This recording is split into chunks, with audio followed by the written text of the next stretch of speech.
అందరికీ నమస్తే అండి. ఈ వీడియో వచ్చేసి బెండకాయ తాలింపు. దీనికోసం అయితే స్టవ్ పైన గిన్నె పెట్టి ఒక 4, 5 టేబుల్ స్పూన్ల నూనె వేయాలి.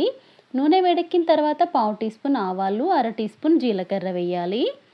అవి చిటపటమన్నాక ఉల్లిపాయ ముక్కలు, పచ్చిమిర్చి ముక్కలు వేయాలి. ఉల్లిపాయ మంచిగా సన్నగా కట్ చేసుకుంటే బాగుంటుంది.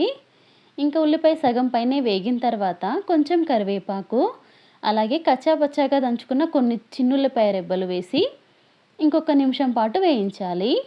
ఇక్కడ నేను జీలకర్ర వేయలేదండి, జీలకర్ర పొడి వేస్తాను. కాకపోతే పొడి లేకపోతే జీలకర్ర వేసుకోవచ్చు. తాలింపులో వేస్తుంటాం కదా ఆవాలు, జీలకర్ర.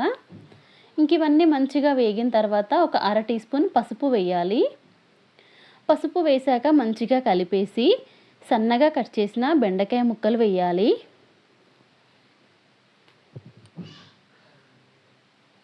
ఒకసారి బాగా కలిపేసి మూత పెట్టి ఒక 5-6 నిమిషాల పాటు ఉడికించాలి.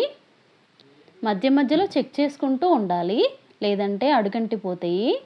నాన్ స్టిక్ వాటిలో వండుకుంటే కనుక అసలు ఏమీ అంటుకోదు అడుక్కి. ఇంక ఇది వచ్చేసి మామూలు స్టెయిన్లెస్ స్టీల్ గిన్నెలు కాబట్టి కొంచెం అయితే అతుక్కుంటాయి. మరి నూనె కూడా మరీ ఎక్కువేం వేయలేదు కదా. ఇప్పుడు దీంట్లో రుచికి సరిపోను కారము, ఉప్పు కూడా చివరిలోనే వేస్తున్నాను. ఇవి ఆల్మోస్ట్ ఒక 90% దాకా ఉడికిపోయినాయి ముక్కలు. ఈ స్టేజ్లో అయితే ఉప్పు వేస్తున్నాను. లేత ముక్కలైతే ఒక 7-8 నిమిషాల్లో ఉడికిపోతాయి కదా, అంత టైం కూడా పట్టదు. ఇంకా అర టీ స్పూన్ జీలకర్ర, అర టీ స్పూన్ ధనియాల పొడి, రుచికి సరిపోను ఉప్పు, కారం వేసేసి మంచిగా కలిపేసి మరొక 2 నిమిషాలు ఉడికించేస్తే సరిపోతుంది.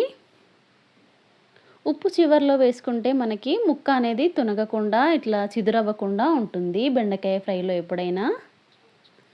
ఉప్పు ముందే వేసేసామంటే ఇంకా కలుపుతున్న ప్రతిసారి ముక్క అనేది విరిగిపోయి గుజ్జులాగా అయిపోతుంది కర్రీ. చివర్లో వేసుకుంటే ముక్క ముక్కగానే ఉండిపోతుంది. ఇంకా ఈ ఫ్రై కొంచెమైనా అతుక్కుంటుంది మనకి గిన్నె అడుగున. కొంచెము స్లోగా కలుపుకోవాలి, ముక్క మరి డ్యామేజ్ అవ్వకుండా. అంతే అండి, చివర్లో కొంచెం కొత్తిమీరాకు వేసేస్తే బెండకాయ ఫ్రై అయితే రెడీ అయిపోయింది. చాలా సింపుల్గా చేసుకోవచ్చు. కొంచెం స్లోగా కలుపుకున్నామంటే మనకి కర్రీ అనేది నీట్గా వస్తుంది, గుజ్జు గుజ్జు అవ్వకుండా. అంతే అండి. ఈ వీడియో నచ్చితే ప్లీజ్ లైక్ చేయండి, ప్లీజ్ సబ్స్క్రైబ్ చేసుకోండి. Thanks for watching.